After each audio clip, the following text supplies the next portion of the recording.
maalmuhu wax kala wadeecada la nacay iyo marna weerxun soo dire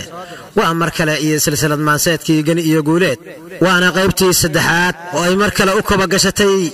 abwaanadii la holli waayay Falastiin Xuseen Warsame Gani iyadoo ka gelgelinaysa fallaadhi oo feedha uga taagay abwaan Farxaan Ciise Maxamed Raandhiis ayay tiri inkastoo aan gabarahay guudkaygu daban yahay inaan adigu guursado gurboodku abawsha gabdho ku xambaaro guulahan ku dhaartee gumaysnima ka jecla waaw Soomaaliya ka gambada gantaalaha bismillaah waa guul inta aanan guda gelin ujeedkayga gaarka ah Soomaali gabigeed guud ahaan dadkaygii abtirsiimo guudiya intaan gacal wadaagno salaaniga gudooba dhaqankeena gaar iyo hidaheena guunka anoon gooni uga tagin garto aan isbaranay heedha gacalayaale magacaygu waa Gani in reer garaado guriga wacan ku ababto isluub lagu gardaadsho gaari hooyadeediyo geesi aabahii dhalay gurigooda joogto aan gadaynin baanahay dhulku kala gudboonagay waxaan u joogaa dooxadii galgarasiyo gooyihii la maageed garcadkii washaaqo abaar giirata iyo gugoo aaran joogaba ishu aanay barigorin xiisahay gujinayeen inta galab caraabo guureeyo fiidkii guureeye aan maro ceel qoox la gaare gadda aan u jeediyo danta mayla garataan haddii guula igu simo waxaan gaar isleeyahay dooxageed labkeeda iyo guryasamadii maanlugur Gani lagu barbaarsho wilisaqa gadoonkiyo giblada iyo ciyaaraha lagu dheela gooxada naftu waxay gaclootaa xaga reeya garable geesiyadii wacnaaya guula iga beeray guriga aqoontiyo golo caafimaadey xiindheera maad garan runta kama gambanayee golihii tacliintiyo xaruntii gammaankiyo gurigii ugaaskay gumaystaha dad necbay ceelbuur u gaartahay hadal iyo guntiisaba xidigtii gayaanka iyo gabar dooxa baanahay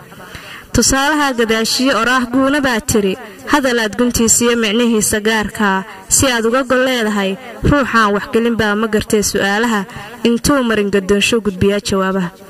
waxaan uga gol leeyahay guuleed maansadaydii jawaabteedii maad garan waa marin gabkaagee taariikhda may gelin gidi habardugaageed inta guluf ku doontiyo inta jiif ku gaadaba nasiibkoodu goob yahay gasiinkoodu hilib yahay ayaa xoolo goobo geedweynka daajoodna gadkula abqaala waa samarin gabkaadee gambadu waa astaanta gabar lagu xasuusto qurux lagu galladay iyo haybad weeye guud suran ee taana ila garo garaadkaaga weeye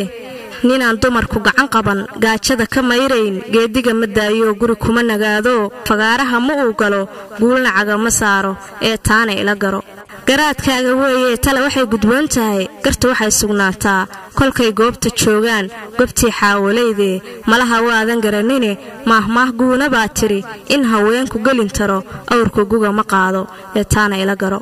kolba waad gabowdo guurkaa kaa xumaadaye geesa xirkaad sheegtiya gabadhaad hadrayso garoobkaa la soo furay ujeeddada gunteeda ah aan kula gorfeeye guladiga dhagayso geesa xirkaad sheegtay haddaan caawa guud maro horta waa nin gabadhii gafna kuma habboonee maankaaga geliyo kata guriga reeraha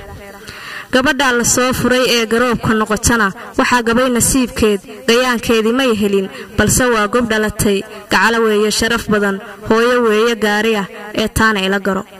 waad garane waxa haray inkastoo aan gabarahay guudkaygu daban yahay inaan adigu guursado gurbood kuwa abaabsho gabdha kuwa xambaaro gurigaaga joogo guulahan ku dhaartee guumays baan ka jecelahay ee taana ila garo waa dardaaran guuda geela rooba baabeed gudguduhu markuu da'o gud curdama habeenkii guura laguma raajo gayfanuu libaaxuna hadduu aagga kuu galo misna geela kaa cunin gardarradu ma fiicnee hadduu goosha kaa xiro baabkiisa lama galo waxaa taagadeedaa adigoon i garanayn gabayada laciifka ah jaalla hayla soo gelin